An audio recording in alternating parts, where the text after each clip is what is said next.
Well, welcome to Malta. In this video, we've come to an event which takes place over several days called the Malta Classic. Think of it really as a bit of a mashup between Villa d'Este and London Concours meets Goodwood Revival meets, there's lots of different things, like the Le Mans Classic.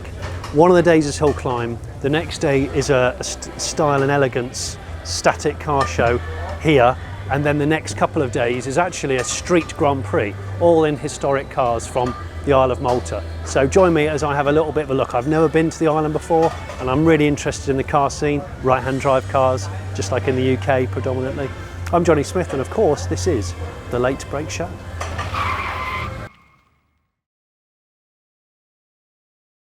So slightly different video in that we're doing a bit of a blog with my son at the camera here. But the idea was this, I was kindly invited over to actually be a judge on today's Style and Elegance event, which is not a traditional concours. It's more informal than that because the cars don't have to be absolutely flawless. They're not marked to within an inch of their life. It's about, as it explains right here, style and elegance. And it's set in these amazing grounds. This is actually a private house. Follow me. And because it's a small island, because Malta is small but perfectly formed, everybody kind of knows everybody, but also because there's a huge British population here, or British connection, that's why the cars are right-hand drive, and there were loads of British manufacturers who used to sell here. They even made knockdown kits of cars like Triumphs. There's loads of Triumphs, there's loads of Hillmans, all kinds of marks that have kind of were commonplace in the UK, but actually were very common here and have preserved better here. This is like a 4-day event. The first day, which was yesterday, was a hill climb right next to the sea, up the cliffs, loads of switchbacks. It was a really amazing, small but perfectly formed event. Eclectic mix of cars. We had everything from a Porsche 910, which is actually over there, and I'll meet the owner in a minute because I had dinner with him last night. He's had that car for like 50 something years. Right up to like modified Minis, Little Rileys, Triumph Heralds, Toyota Corollas. It was great fun.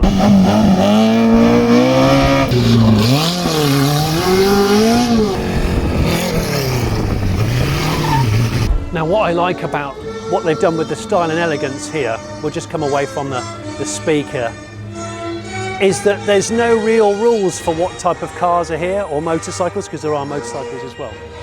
So you've got some people, like the owner of this Aston right here, which I think is a DB3.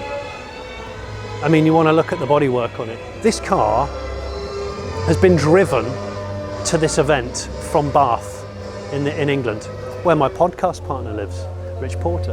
The owner's driven this here to enter it into this competition. Don't know whether he's racing it tomorrow. So you've got everything from this all the way up through to other cars. You've got pre-war cars over there, which we'll come on to. But cars like this, which were common in the UK, but have obviously had a hard life in UK weather. Over here, on the other hand, yes, it's an island, but they succumb to rot and much, much less. They tend to get burnt from the inside out by the sun. Probably one of these, the Fulvia Zagato, probably best known for my friend who's also a YouTuber, Mr. Harry Metcalf. Harry obviously has one of these and has restored it, seen how badly made it was when it was new, and had to restore it and rectify all the problems. There's one of them here. But the great thing about Malta is, for such a seemingly very small island, it's like 17 miles wide and 24 or something miles tall. Highest population of supercar owners per capita in the world, according to a couple of people I've spoken to, which is bizarre. No supercars here because this is a classic event. But we will see some supercars out and about in like the capital, Valletta. Tomorrow though is the Grand Prix. So tomorrow is qualifying, and then on Sunday it's actually a street race. It's a street, think of it like a Monaco GP but for historic cars on a smaller scale. So as I said before, this Style and Elegance event is held inside someone's private house, which is, I mean, it looks palatial if you see it up here. Incredible, really. But I really like the mix of cars. I like the fact that it's not too elite. Yes, it's a prestige event, but you can walk in off the street practically. But let's start looking at the cars in a bit more detail. I want to start with this BMW because this BMW is, I think, the Touring. Yes, it is. This is the one I love, the 2000 Touring. I think they did a 1600 as well. So this is the hatchback, more family orientated version. And if I was ever going to own a 2002 1602 era BMW, which I've been sorely tempted with over the years because they're small and they modify really well, the Touring is the one that I would really, really like. This one, because I absolutely love, come and have a look. I love this shape here, the practical boot with those iconic circular rear lights here. The fact that this is right-hand drive, so this car has come from or been delivered to Malta when new, almost guaranteed. As we look round, you'll see some left-hand drive cars, and a lot of those will be Italian, and the reason for that is because we're very close to Sicily, and people pop across to Sicily. It's an hour on the ferry, I think, and they buy a lot of cars from Sicily and they come and live over here. So there's a lot of left-hand drive cars, despite the fact that Malta is officially a right-hand drive car nation. They drive on the left like we do. I did a feature a long time ago on the Late Break Show of a BMW 2002 that had been EV converted, that a guy in London uses to drive in and out of inner London. And it was such an eye-catching car, it really was. This is beautiful. I'm slightly jealous of the climate that they have over here, I have to say, on a day like today. The cars get sun damage rather than rotten. I mean, look behind the camera here. Look what we got here. We've got an early 911, right-hand drive again, so almost certainly either delivered to the UK and then quite soon after it being delivered, came across to Malta, or it's a Maltese car from new. I think this is a Selectomatic. I think this is the Sport. Yes, the Sportomatic, which is like it's quite an unusual gearbox from memory. And being a 911E, that means it's injected. So this would have been a really high spec car. I'm pretty sure the gearbox is like a pre-selector type gearbox. I will confirm that before this video goes out, because you can put it in like, you move it from one gear to another, but without a clutch. It's like a clutchless manual. Probably less desirable. But really interesting, and this car looks in stunning condition with the old skinny little fuchsias. No dish on those early fuchsias at all. We've just finished judging the style and elegance. I nearly called it Concours, but it's not Concours. And they've done that intentionally so you don't alienate people and it doesn't become an obsession with pure condition. It's also a chance to experience different cars, but also not just the condition of the car, the story behind the car, and maybe the dress and attention to detail of the owner. So two different approaches to a kind of 70s 2+2 family orientated convertible. The Alfa Spider, which I'm pretty sure is obviously Italian designed. The Triumph Stag, British car, British Leyland, but was designed by Michelotti, who did that amazing styling of the sort of like crab eyes, I always think, at the front and back, same as the Mk2 Triumph 2000. The reason why they were popular is because you could fit 4 proper people in them with that lovely roll hood. So it was like a family convertible. Choose your weapon. Which one would you prefer? I think seeing them like this, they've got very similar proportioned, shallow body. And normally the ones you see in the UK here are imported. This one's almost certainly from Italy, hence left-hand drive. I love the way that the gauges angle towards the driver and those lovely binnacles you have here. Triumphs are always, I think, really well appointed. The wooden dash had loads of individual gauges on it, which I like very much. The Stag's got the overdrive switch on the top of the gear stick. My main memory of a Stag was my brother bought a Rover P5B, and there's actually one over there that's on show. And the guy was selling it because he bought one of these in magenta. And I remember me and my brother going to view the P5 when he was 19. And we couldn't believe that you'd trade in a P5B for one of these, because we thought the P5B was cooler. I met Mauro when we were just having lunch in there. And Mauro, this is I admired this car when it was driving in this morning. What a thing, the presence of it, the stance of it, it's amazing. Yes, it was always a dream car for me, especially the wide-bodied step front. Yes, is that what they call it, the step front? It's called step front, yes. In Italian it's called scalino. Okay. these were either 1300 or 1600 models. Yeah. And they actually won the European Championship back in 1971 with this type of model, with the wide arched body. It looks so tough. Yes, it's a proper race car. It's raw, it's very raw. Because he was showing me some pictures on your phone of the other cars you've got in your garage. Yes. You got an Alfa 33. Got a 33. Which is your dad's car. My father had bought it brand new when I was 1 year old, and I kept it myself. I just cleaned it up. I didn't need restoration. It's practically brand new. It looks incredible. Yes. And you've got a 4C. I've got a 4C. I've got a Spider 105 as well. Series 2. I've got a Giulia Super. Yeah. I like all the Alphas. So you built this over a decade? Yeah, 10 years. 10 Wow. years it took me to go through all the detail it has. I mean, we went to the museum of Alfa Romeo to get all the rivets in the right place with the right measurements, the right size. Really? Yes. These rivets are special rivets. They're not normal rivets. They're called blind rivets. They'll be sealed from the back. So the base car was a regular 105? Yes, regular 105, 1600. Yeah. We've stripped it completely. Yeah. Down to bare metal, sandblasted and everything. And then we just went through the process what Auto Delta used to do back in the day. Yeah. So we cut the arches the same way they used to cut the arches. We lightened the suspension the same way they did. We have seats that only they used to do. They only made 12 pairs, and Can I have a look? Yes, of course. Look at this. Yes, that's the lightweight version. It is so lightweight. Yes, I had managed to source.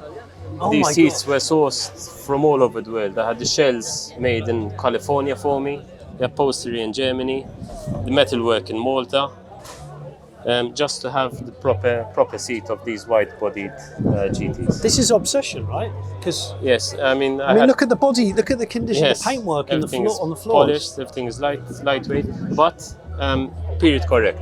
Yeah. Nothing is modernized, nothing is enhanced, just the way they used to do it. Gosh, it's so pretty. and when did you finish it?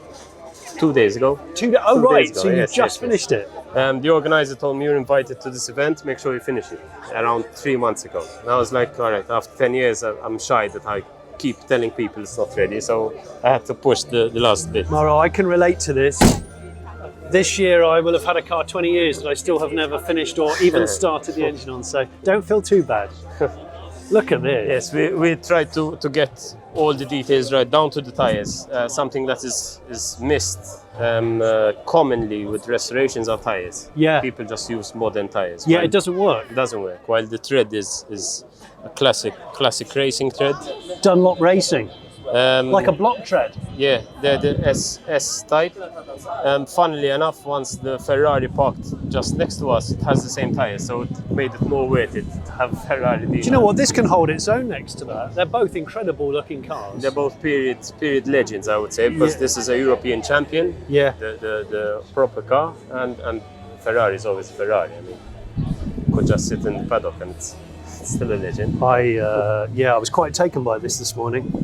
Well done. I was lucky enough that a friend of mine in Sicily, who was around 70 years old, had been racing these cars since he was 20 years old, and has all the knowledge in the world, all the tricks of the trades. Yeah.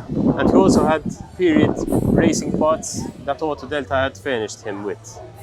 So he gave me the exhaust manifold, which is something that It's like unobtainium. Yes, exactly.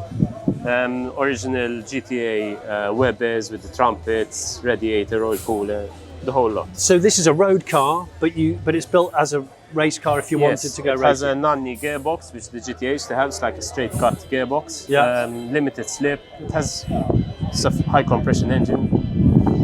I bet it's a right. Yeah. When you do finally run it in and use it. I can't wait to run it in, exactly.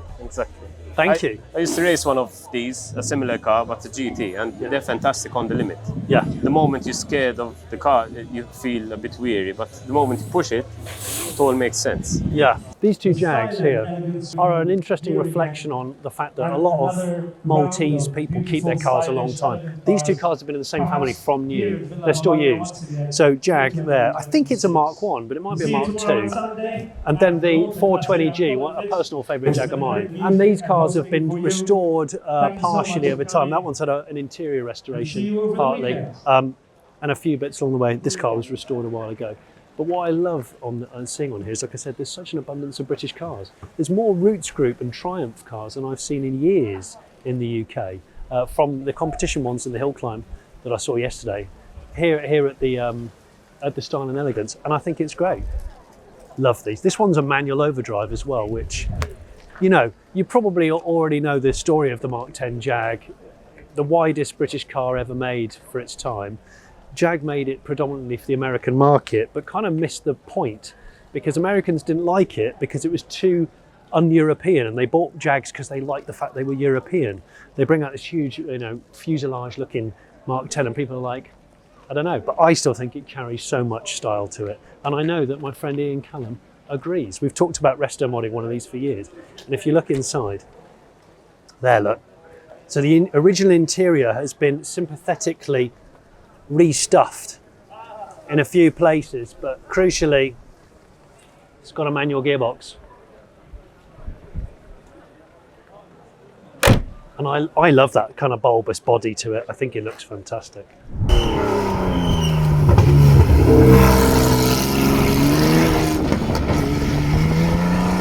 Now, in the Hillclimb yesterday, probably the star of the show was this Porsche 910, unrestored from, I think, 1967. We're going to meet the owner. I actually had dinner with him last night, a chap called Bernd. And he is he's a watchmaker and an optometrist. And he's had this car since 1972, when he said it was relatively undesired and also relatively cheap. It raced at the Nürburgring 1,000 kilometre, and he's raced it himself twice, back in the early 70s and within the last 5 years. We're going to have a closer look around this when we can, and he's going to be competing in the GP this weekend in the car. He's a very, very jolly guy, and it was very entertaining, and just does it for the love of it with his old chums. He's been all over Europe campaigning this car, and I want to know how much of it is original, because I think a huge chunk of this is original. What a treat. There's a reason why they call it the Style and Elegance and it's not a strict concours, because if it was a strict concours, this would not be allowed in. This is a 1939 Mercury Coupe, which was brought in 2013 after the owner, Maltese chap who has predominantly Italian cars, fell in love with it and fell in love with the idea of creating a custom. By custom, that roofline is not original. It's had a 5-inch roof chop, and this was done in Idaho by a hot rod shop. They did an exceptional job of the paintwork. The black paint is to die for on this. I just think this kind of teardrop shape is just almost peak American car. Pre-war American cars are so well built.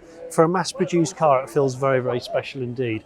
But this almost looks factory, this roofline now, with all of the embellishments. It's a stunning, stunning car. Flathead V8 under the bonnet, which is the original engine, I believe, with some Offenhauser carbs. I love the huge kind of bomb-style bum on it, and the interior. I had a look earlier because I was actually judging this, but if I open it, I'm sure the owner won't mind me showing you. Come on in, have a look. This kind of like speckled oxblood bench seat, manual gearbox, and look at that kind of Art Deco hangover of an interior, a dashboard. Just the clocks look gorgeous, don't they? It's a really similar colour interior actually to my own Chevrolet Impala 1964 SS, my never-ending project, which I bought 20 years ago, and I've still never driven it, started the engine and finished the bloody car. That is one of my New Year's resolutions for 2026. Johnny, you have to finish that damn car. That's it, here we go, look, here's the flathead. The thing about flathead V8s is they have a very quiet, kind of sophisticated sound to them. I did a Ford V8 Pilot barn find in the UK, which was, I think, the first Ford V8 European sold, and it was so quiet and lovely to work on. Twin carbs you see up there, with the dynamo sitting atop it. It's just a beautiful thing. I really like this. Look, don't get me wrong, this place is absolutely stunning for a private house. Stunning, I mean, look at it. But there's one thing that concerns me. This guy. Is that a strange child strangling a swan or a goose? Because I'm going to say it is. I don't mind this fella. This is concerning, this. Here were the winners of the Style and Elegance. Spoiler alert. These two here, and this gorgeous Bristol 400 that took part in the Mille Miglia when it was less than 3 years old, I think. And it's been in the RAC Rally in the UK, where it used to live originally. And it's a really delightful car. I mean, the build quality of Bristol's is just exemplary. And of course, because they were aeronautic engineers, they had to make everything to last. Lightweight materials. But this coupe is quite something. A really silky straight 6 2-litre. Really like this car. Quite taken aback by its story and its condition. The owner took it on the Mille Miglia a few years ago. Corvette C1, number plate. And you know, the thing about Corvettes is, I think they're so stylish. You've got to see the interior. The interior of these is so good. Thank you, Jonny. Beautiful, safe drive. Thank you. Just love that glove box aperture and the exit of the exhausts, which I will demonstrate.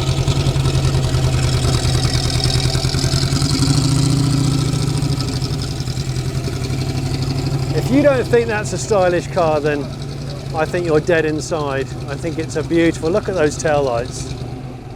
That two-tone with the scallop sides, what a car. I voted this as my second choice actually.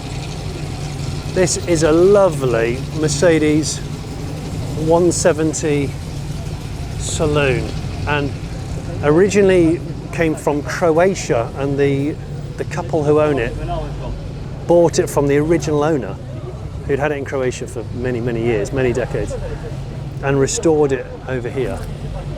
It is, to me, a fascinating car because this was Mercedes' first diesel passenger car. Again, a car which was not worth very much money for many years. Rover P5B, what a car. That's the coupe, but even the saloon had a very low roofline. I think they're so cool. I would still own one.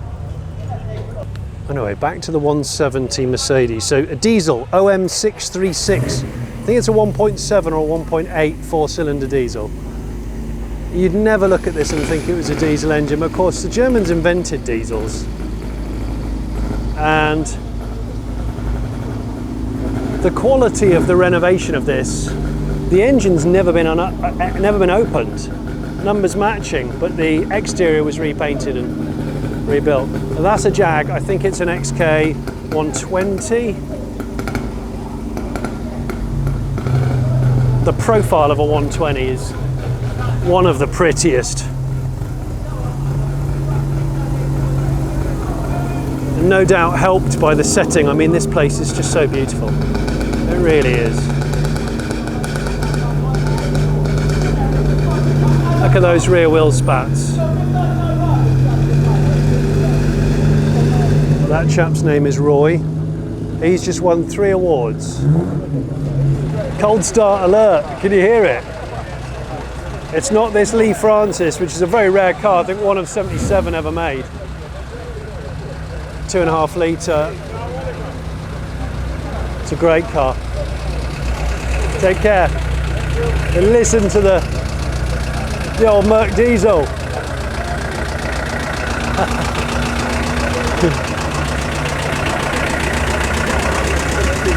Oh, it smells.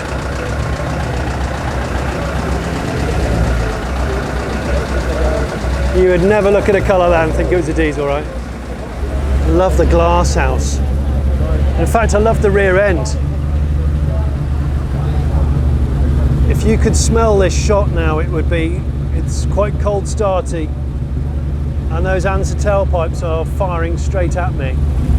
It's a pretty car. I do like a front engine Ferrari, you know.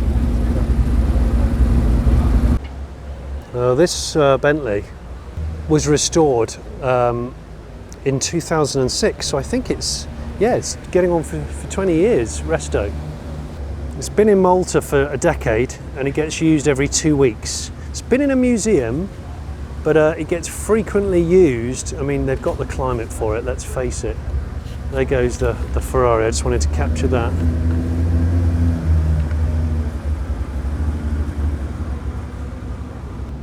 Bentley Mk2, 1949. And it was originally owned for over 50 years by a father and son airline pilot family who eventually sold it, and it came to retire in Malta. I'm loving the two-tone, I have to say. The interior smells incredible. Incredible. We'll see if I can just open it up. Unfortunately, I can't give you the smell on camera. But you can kind of get the idea how much cow skin and walnuts going on in here. It's a lot.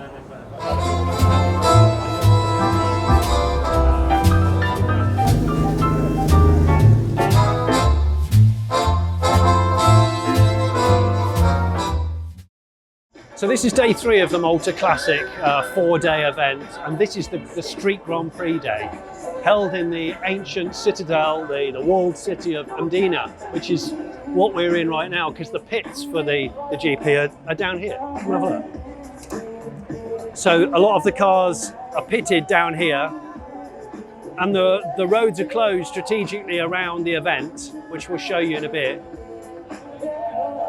And that's the backdrop of this GP. Now, it's not a Formula 1 cars, it's a really wide variety of cars, the same as the Hillclimb. Everything from pre-war to 90s, really. Because it's a small island, you know, there's not an abundance of cars, and there used to be a few more visitors from the UK. Brexit's made it harder for cars to come across, but it'd be great if we could see more British contingents making their way over here, bringing their cars. The circuit starts from just down here, you can't quite see it, and it goes down to that building, which is an old railway station. There used to be a railway here in Malta, there isn't a railway anymore. And then it goes straight through to that grandstand, where it peels off to the right, goes along there, there's a chicane. We've actually just done a little sighting lap in one of the competitors in a Clio Williams. Let us have a little sighting lap at the wheel of his Renault Williams phase 1, which is awesome.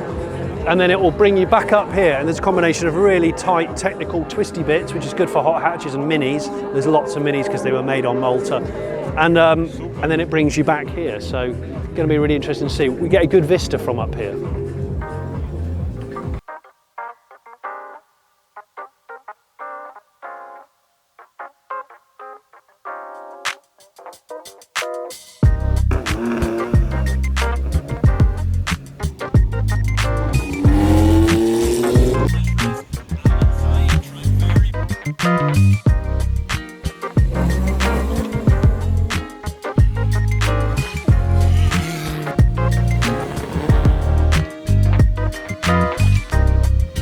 Today's the essentially qualifying and practice, really. It happens for about half the day.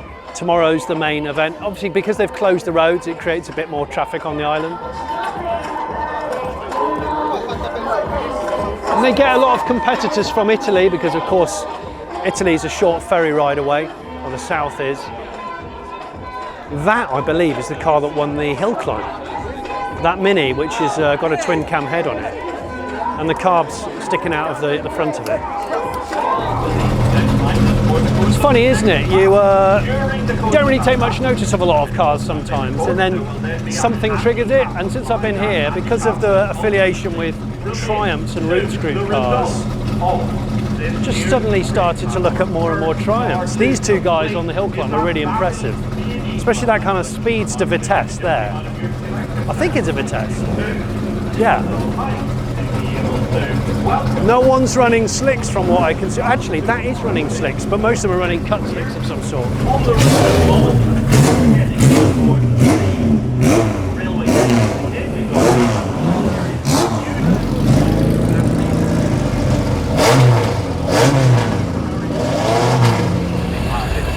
That looks so good. With the kind of Gulf colours on the front wings. I don't know if it's a real GTA. Now these cars, you'll probably recognise the Aston because that was at yesterday's Style and Elegance event. Road car, not racing here. And this Fiat 128 Coupe, which is dead rare. I actually did a barn, not a barn find, a car cave containing one of these quite a long time ago on the Late Break Show. Very, very rare, especially in right-hand drive. This one's from Italy. Just watch your back, there's an Alfa behind you. Gets under power with great gusto. Wonderful, wonderful motor car with a fantastic layout. Great design, great livery on the Great Julia. Apparently that Vitesse with no roof, the light green one, that car is very competitive, good driver, it's a quick car. It's actually rolled a number of times and been rebuilt ever since, which probably explains why it's now a speedster. This one up here, again, this was at the Style and Elegance. I think it's a 206S Ferrari Dino. It's an incredible car, one of the most exotic here, that and the Porsche 910, which is next to it. So you've got a combination of real high-end exotica with everyman cars like the Dolomites and the MGBs, of which, like I say, so many of them were made on the island. I saw this just out of the event. Absolutely immaculate first-gen Civic. The thing that I've noticed on Malta is, first of all, the calibre of race cars, the way they've been prepped is really high. I mean, look at this. This is not a race car, obviously, but you can see they really, they do a quality job here, you know.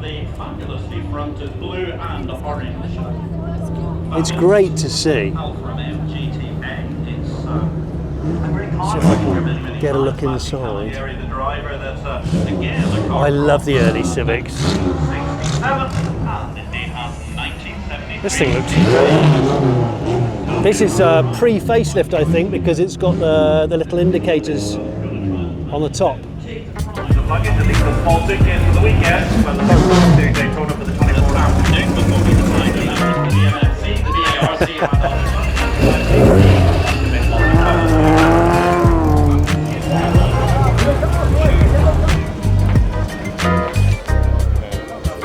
Look at this interior.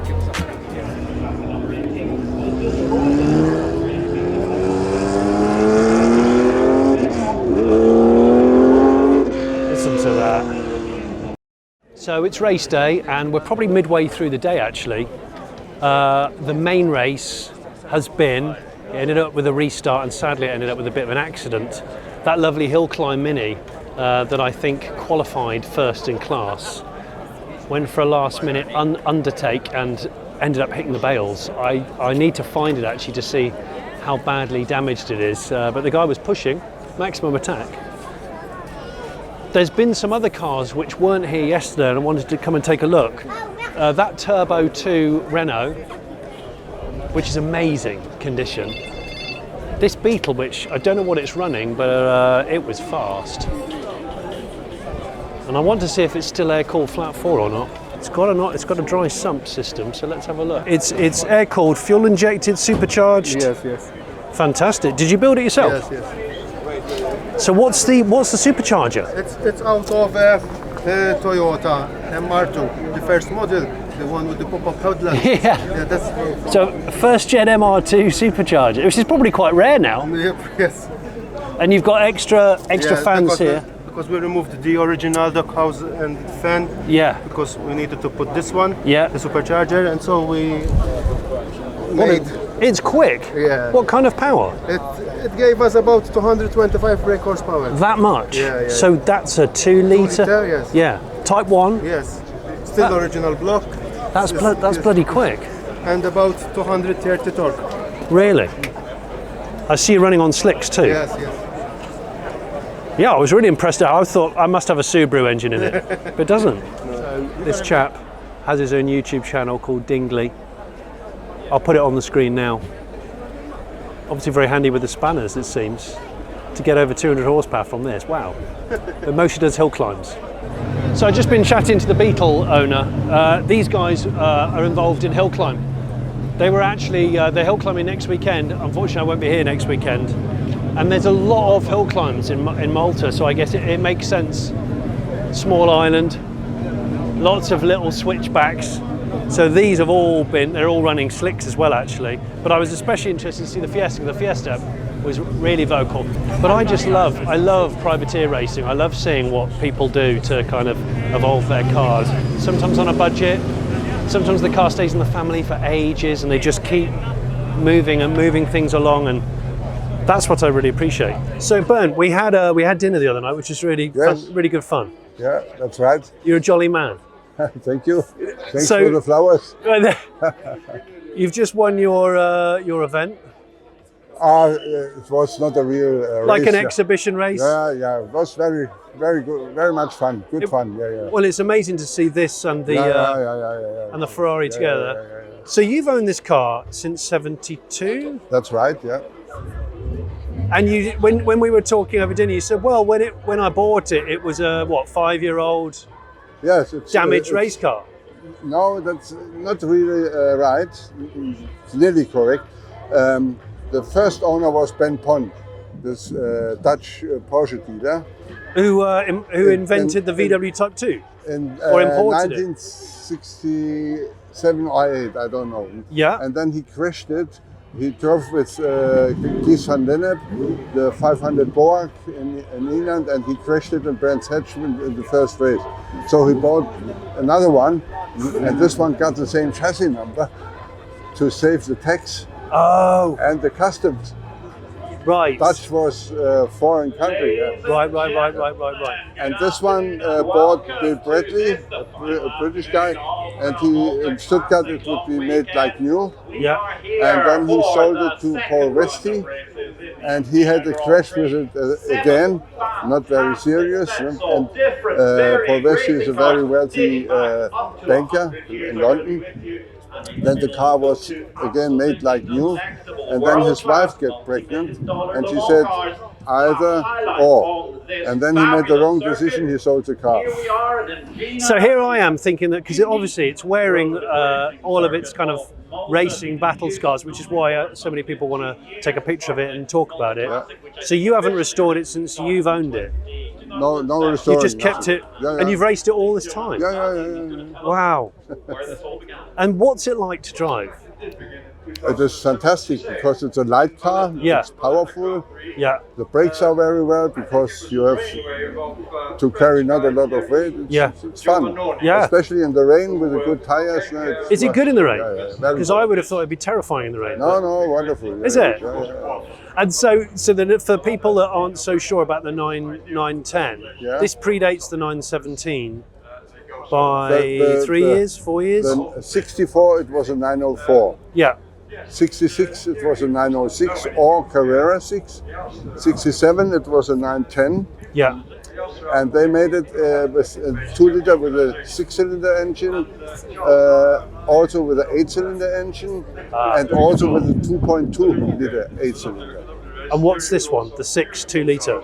The follow one, sorry, the 907. Right. Yeah. But here they also had a 2-liter, 6-cylinder, and also 8-cylinder 2 and 2.2. Same with the 907. Right. But originally it was a flat 6. The engine is more or less like the 911. Yeah.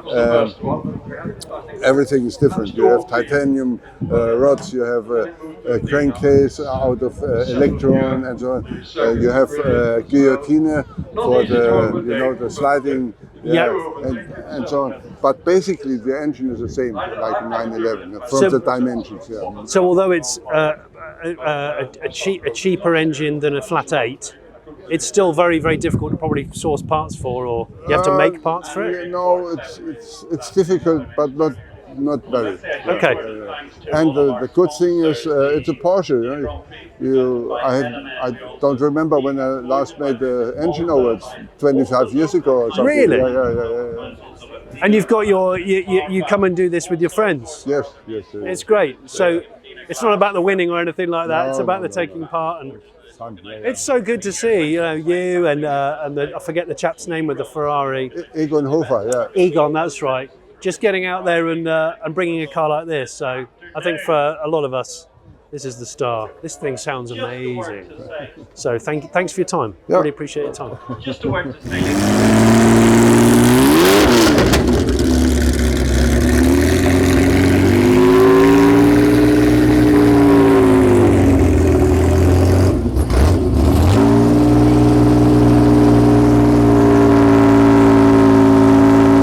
This has been a bit of a sort of shoot from the hip vlog, but most of the camera work's been done by my son Wesson.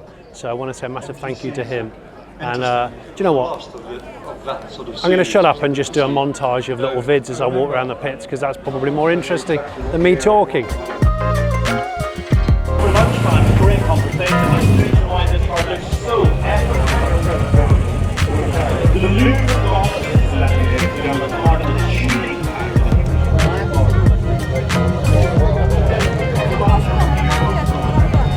quite often civilized traffic of a road car.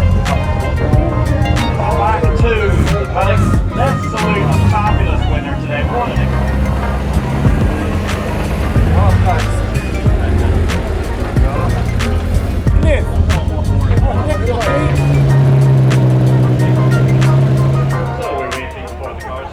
Well, as the sun goes down on the Malta Classic, which has been this 4-day extravaganza, very, very car community led, really friendly and warm.